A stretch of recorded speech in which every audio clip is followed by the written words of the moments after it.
저는 요즘 부쩍 한국에 있는 지인들로부터 자주 연락을 받고 있습니다. 봉쇄를 한다는데 괜찮냐, 밥은 잘 먹냐는 질문부터 시위가 번진다는데 몸조심해라, BBC 기자도 잡혀가던데 조심하라는 말도 듣고 있습니다. 중국에서 코로나19 바이러스가 번지기 시작한 지 3년이 됐고 제가 중국에 와서 일한 지도 1년이 다 돼갔지만 여전히 중국은 코로나의 그늘에서 벗어나지 못하고 있는데요. 중국 경제가 악화된다면 세계 경제도 큰 영향을 받기 때문에 중국의 코로나 상황과 방역 정책은 전 세계가 주목하고 있습니다. 중국의 최신 트렌드와 경제 정보를 전달해드리는 중심잡기. 이번 주는 최근 확산되고 있는 중국의 코로나19 상황과 이로 인한 시위, 중국의 방역 정책 변화와 그에 따라 중국과 세계 경제에 미칠 영향까지 다뤄보겠습니다. 언제쯤 자유롭게 중국을 드나들 수 있을지도 전망해드릴 테니 끝까지 시청 부탁드립니다.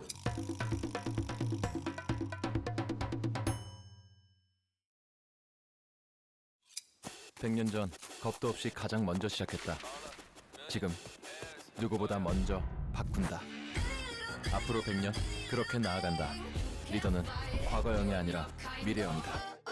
메리츠 화재.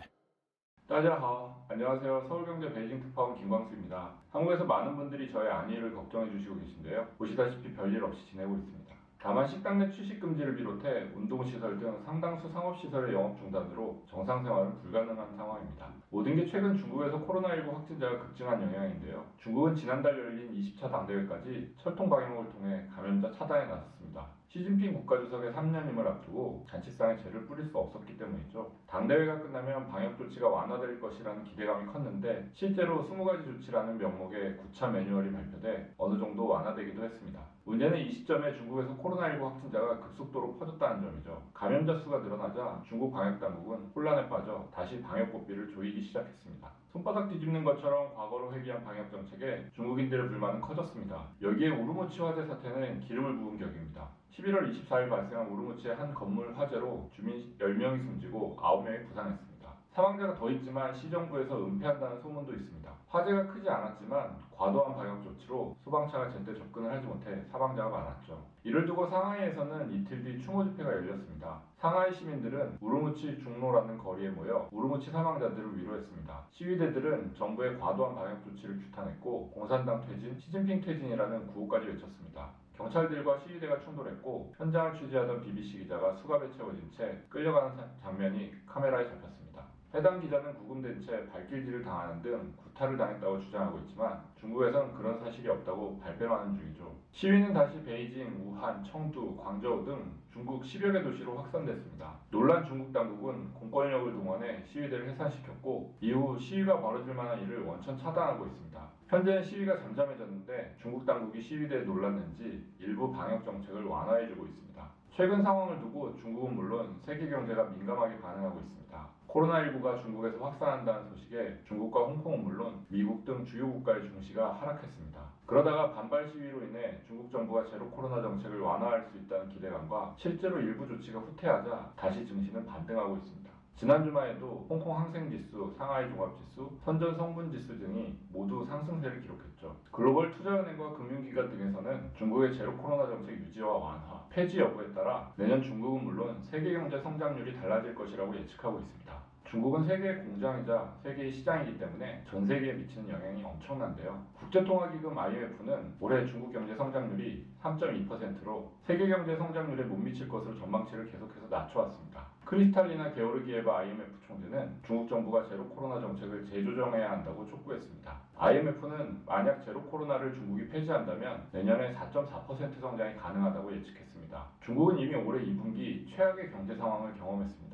인구 2,500만 명의 상하이는 3월 말부터 2달 넘게 전면 봉쇄됐습니다. 그 바람에 공장은 생산을 중단했고 물류도 정상적으로 이루어지지 못했습니다. 시민들은 외출을 못해 정상적인 소비 생활도 불가능했죠. 그 결과 2분기 중국의 경제 성장률은 0.4%에 그쳤습니다. 문제는 최근 중국의 코로나 상황이 2분기 때만큼이나 심상치 않다는 점입니다. 베이징, 광저우, 충칭 등 대도시 위주로 코로나 감염자가 늘어나면서 봉쇄 지역도 확대됐죠. 열흘 전쯤인 지난달 24일 일본의 노무라는 코로나 봉쇄로 49개 도시에서 4억 명 넘는 중국인의 발이 묶였다고 발표했습니다. 당시 중국 GDP의 21.1%가 봉쇄됐는데 이 수치가 30% 이상으로 늘어나고 4분기 경제 성장률은 마이너스로 추락할 것이라고 지적했습니다. 이후에도 중국의 코로나 확진자는 줄어들지 않으며 4만 명에 육박했다가 최근 약간 진정세를 보이는 상황입니다. 이런 상황에 중국에선 고강도 제로 코로나에 반대하는 이른바 백지 시위가 발생한 겁니다. 우르무치 화재로부터 촉발돼 중국 각지에서 제로 코로나 정책을 철폐하라며 시위를 펼쳤죠.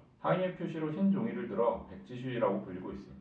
중국에서 다수가 모여 집회나 시위를 하는 것은 쉽게 보기 힘든 일입니다. 공권력을 두거나 단속 때문에 중국 내 시위는 금세 잠잠해지긴 했습니다. 그러나 미국을 비롯해 일본, 유럽 등에서 중국인을 중심으로 시위가 벌어졌고 며칠 전에는 우리나라에서도 홍대 입구역 주변에 중국인들이 모여 중국의 제로 코로나 정책에 반대 목소리를 냈습니다. 시위의 영향이었을까요? 중국의 제로 코로나 정책은 조금씩 완화되는 추세입니다. 저도 2주 전쯤 같은 아파트의 옆동에서 확진자가 나왔다는 이유로 사흘간이나 단지 밖으로 나가지 못하게 임시 봉쇄된 적이 있었는데요. 이제 같은 건물에서 감염자가 나오지 않으면 이런 봉쇄는 하지 않기로 했습니다. 확진자가 나온 지역만 최소한으로 봉쇄하고 나머지 지역은 즉시 봉쇄를 해제하기 시작했고 주민 전체를 대상으로 며칠씩 진행하던 PCR 검사도 하지 않기로 했습니다. 심지어 확진자가 발생하면 예외 없이 격리병원으로 이송하던 것도 자가격리를 허용하는 방안이 검토되고 있을 정도입니다. 중국의 방역을 담당하는 순춘란 부총리의 발언도 주목해야 하는데요. 오미크론은 치명적이지 않다. 코로나와의 전쟁은 새로운 단계에 진입했다는 발언인데요. 블룸버그는 이를 두고 중국이 제로 코로나를 완화한다는 가장 명백한 신호라고 평가했습니다. 그러면 과연 중국의 제로 코로나 정책은 언제쯤 폐지될까요?